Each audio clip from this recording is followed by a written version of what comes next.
So he was able to use this in tiny doses for helping people with weight issues. And he had phenomenal success. In fact, it was so successful, he had to go underground. Because doctors who try to use it, got targeted, as they do in when they're doing pioneering type treatments. And so this treatment went underground for many, many years. It's only sort of resurfaced probably in the last couple of years in the US, and there are clinics in Europe and US who use this treatment pretty well and have been around since the 1950s, okay? So his problem was he dipped his nose into a $150 billion business. And no matter that, if you just diet alone, you can get enough weight loss. And if you use diuretic, you put yourself on extra thyroid hormone, you can get some weight loss. There is behavioral treatment where you change your behavior, try not to eat, overeat, etc. But when you actually go on a very low calorie diet, you actually lose quite a lot of weight. So if you starve yourself, it does work. Your body will start to burn, fat. But if you use a very calorie diet plus the hormone, you get the best amount of weight loss. And it's fat loss. And it's all the right areas of fat loss that you want. Anyone tried dieting before? Yeah. Where do you lose the fat? Face. Yeah, face first, isn't it? Your breasts, all the wrong areas. And you look like this person with scrawny legs and arms and still carrying the stuff around here. So it's very disappointing when you just go on a normal diet program. And so the thing about this hormone is that it preferentially taps into and burns the abnormal fat first. Isn't that nice? So it helps you resculpture the body. So you look like you have natural liposuction, which is really good. People look at you and they say, did you have liposuction? Because you get the resculpturing back because it burns preferentially, not the structural fat. It leaves that alone. In fact, it helps replenish your structural fat. It burns the abnormal fat. So you get the first place that goes is around here, around your hips and your thigh and your abdomen. Nice, isn't it? And we've got plenty. Well, most of us are carrying plenty for protection around there.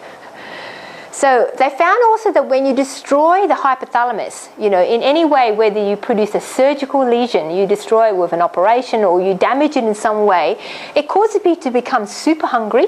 That's hyperphagia.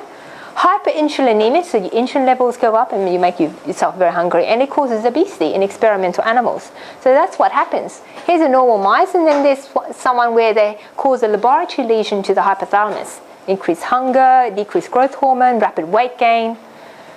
So our problem is when we damage the hypothalamus in some way, that's what happens.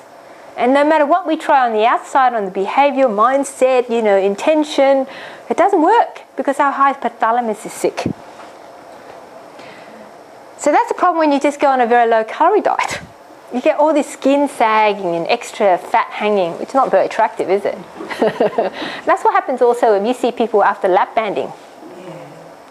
They lose all the weight in the wrong place. In fact, I don't know if you've seen, but they do not look healthy. They do not look like a specimen of vibrancy and healthy, you really got all this. They have to end up with surgical resection of their, extra fatty skin. Whereas if you have HCG, I know this is not a very fat lady, but it actually resculptures, the buttocks, the abdomen. So it's very different. So this is really the hypothalamus. And so it is the master gland inside our brain. And it does a lot of things. It is your weight regulating mechanism that controls your hunger. It controls the speed of your metabolism. It controls how much fat you store and where you store the fat. It regulates your sleep cycle. It controls other endocrine glands and regulates your hormones. And regulates energy levels, thirst, mood, and just all your autonomic function. All the functions that you don't think about is regulated by the hypothalamus. So it does a lot of things. Anyone here on thyroid medication? Oh, that's interesting. A lot of people I see are on thyroid medication. So they come in and see me and they go, I have a thyroid problem. That's why I'm losing. That's why I'm big. So you need to give me a thyroid hormone so I can rev up my metabolism. That's what they tell me. It's almost like an order. It's really funny. And I go, oh, that's really interesting. So your thyroid is a bit like the accelerator in your car. Okay, if you've got a really good, well-kept car and you push the accelerator, it'll drive a lot faster. So it does have impact on your metabolism. However, what if your car's half broken down? The filters are blocked, okay? And your car's not very well, and you push that accelerator, you're going to break down that car faster. So that's what happens when people come in and see me, and they're not properly prepared. They're toxic. They've got a sluggish liver, their gut, their thyroid. All their organs and filters are sluggish, and then they want to rev up their thyroid. Well, what happens is that they rev up all the functions of the body, and they start breaking down muscle.